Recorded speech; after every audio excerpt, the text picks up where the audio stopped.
Hey guys, welcome to our Russian field project. EJ, Ian, and myself worked on this, so we hope you enjoy. Our target language for this field project is Russian. As you can see from the map, Indo-European languages, and if you notice the little orange box that says Slovaki, which Russian is the East Slovaki language that comes from the Indo-European languages. Orange covers a majority of Europe. That is due to the fact that Russian is the largest spoken language in Europe. It is typically spoken by those in Russia, Ukraine, and Belarus, and there are roughly 150 million people who natively speak Russian. Something that we also thought was interesting is that Russia is the 7th most widely spoken language in the world. The Russian language uses a lot of prefixes, suffixes, and it is highly inflected, which enables one to express in one word. So, we concluded that Russian is a fusional synthetic language because the morphemes are fused together, which makes it hard to identify their basic shape. Based off of what we found in our data sheets about Russian, we've come to a conclusion that definite and indefinite articles do not exist in the Russian language. Just like the English language, Russian does have numeral quality that appears before nouns. As you can see, it says Diva Malesha, 2 babies. Just like the numeral determiners, the quantifiers come before a noun. When pluralizing nouns in Russian, you add the yi sound to the end. So for instance, malish, the baby, turns into malishi, baby. Sobaka, dog, turns into sobaki, dogs. You will see at the end of Malesh that there is a suffix a, and the reason that is put there is to help to show that there is the pluralization for the 2 babies. Same for quantifiers, you'll notice that the suffix EY is put at the end of babies to help show that there are some babies. Based off of the data that we had found, it only suggests that there are an A ending as well as the EY ending when using the numerals and the quantifiers. It also, based off of what we found, there's no explanation as to how exactly these are formed. In Russian, similar to English, they have possessive determiners to help show possession of something in a sentence. And as you can see from the examples below, they come before the noun. So I say my dog in English, and in Russian they would say Moja sobaka. In 2.19, the sentence in English is my mother is not the teacher. So in Russian, it would have my mother, showing possession of it being my mom. You would have the Moja before the mother, showing the possession of whose mother that is. We think that when prepositions are used in Russian, suffixes are automatically added to the end of nouns. Let's take a look at 3.1. In the house. Zdomya. Z designates in. Dom is a dictionary form of house. And then it has the E suffix. Let's take a look at 3.5. Na balsham stalya. Na designates on. Balsham is big, and stal is the dictionary form for table, and it ends with the suffix E. As you notice, with the prepositions that use the concept in and on, the nouns end with the suffix e. So now let's take a look at 3.2 and 3.4. Riadomis domom. Riadomis designates beside. Dom is the dictionary form of house, and then it ends with the suffix om. And then pod stolom. Pod means under, stol is table, and it ends also with the suffix om. We have insufficient data as to why that is, why it would be om, or when to use the suffix om. We have come to the conclusion that Russian is a highly inflected language. So Russian, first of all, is a language with 3-word order. So in order to tell, for instance, what the object is in the sentence or what the subject is, inflectional suffixes are used to indicate grammatical relations. The suffixes designate the object of the verb. Let's look at our examples. In our examples, the direct objects end with the suffix u, and the indirect object ends with the suffix e. In the sentence 3.20, the dog is eating the fish. In English, we know that the direct object in that sentence is the fish. So the Russian tense, Sobaka kushyet ribu. Sobaka kushyet ribu. Ribu is fish, and it ends with the direct object suffix u. 3.18, the woman gave the dog the fish. Женщина дала собаке рыбу. Собаке, the dog, the dictionary form for dog ends with an A, sobaka. And then in this instance, it ends with the suffix E, indicating that it is an indirect object. Ripu in that sentence is the direct object, as it is indicated by the suffix U. 3.19, it is the same sentence, it's the same idea, but the structure is different, as you can see. Женщина дала рыбу собаке. It still means that the woman gave the fish to the dog, or the woman gave the dog the fish. You can tell that the direct object is still the fish because of the u suffix, and sobake is the indirect object, as you can tell from the suffix e. In Russian, the present, past, and future tenses are used. And this is our theory. The verb suffixes change depending on the person or number of subjects or persons the verb is referring to, and we will take a look at examples. In Russian, the present simple and present progressive tenses are expressed in the same manner, and we observed that the verbs that end in yit, yet, and yet denote that it is expressed in the present. For instance, malish spit, the baby is sleeping. Malishi spit, the babies are sleeping. And then the next example, Собака кушает рыбу, the dog is eating the fish. Собака болеет, is the dog sick? It is describing the present state of the dog being sick. We found that an equivalent of the copular verb to be does not exist in the present tense in Russian. Let's take a look at this example. In English, the old woman is a teacher. In Russian, старая женщина учитель. Word for word, it means old woman teacher. The past tense in Russian.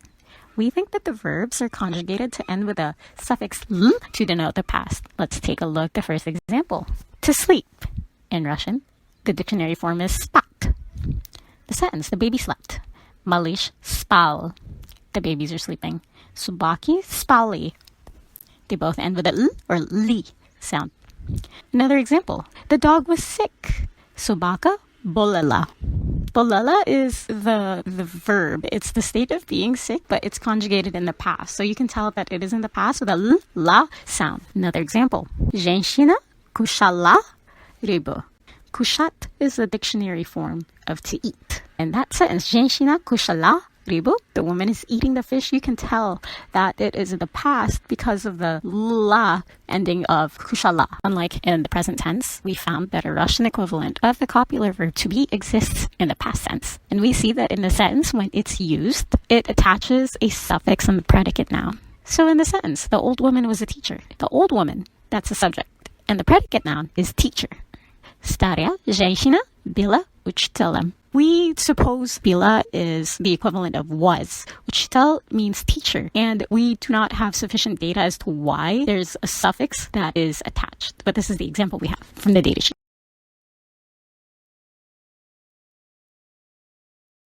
So let's take a look at the future tense in Russian. So we have one example from our datasheet. The sentence, the baby will sleep. We found that there is a Russian auxiliary equivalent of to be that exists in the future tense. Малыш будет спать.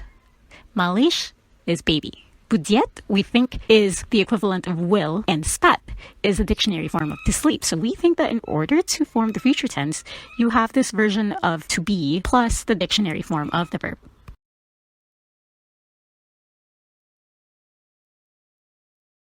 So when it comes to adjectives, we think that the suffix possibly agrees with the suffix of the object or person that is being described.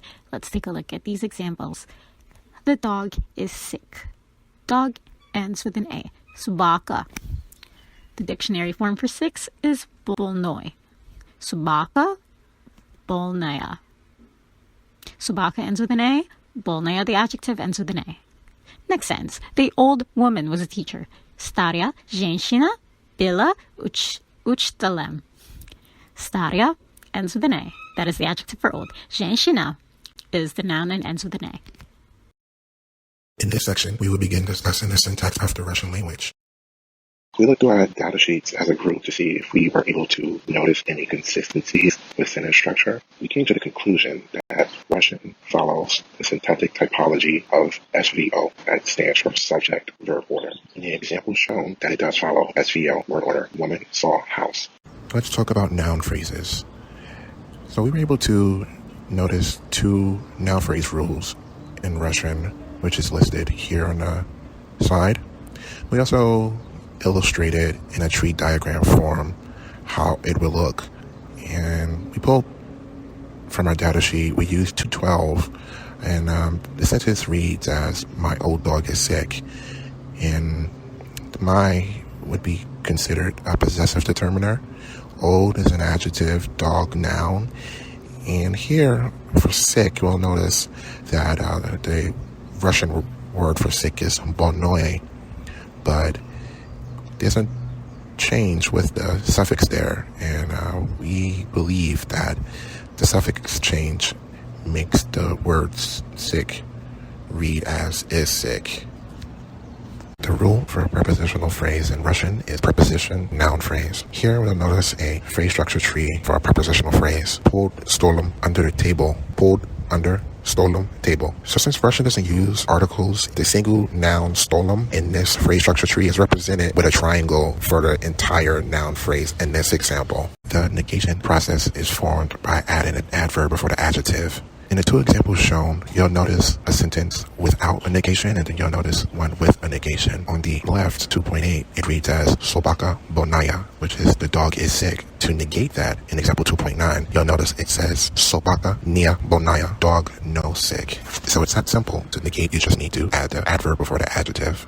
With yes-no questions, there is no usage for auxiliary verbs in Russian to construct sentences. There is also no express copula and present tense. In the two samples we used here, the sentence is not really much difference to the sentence, but to form it into a question, you'll just notice a question marker is added to the end.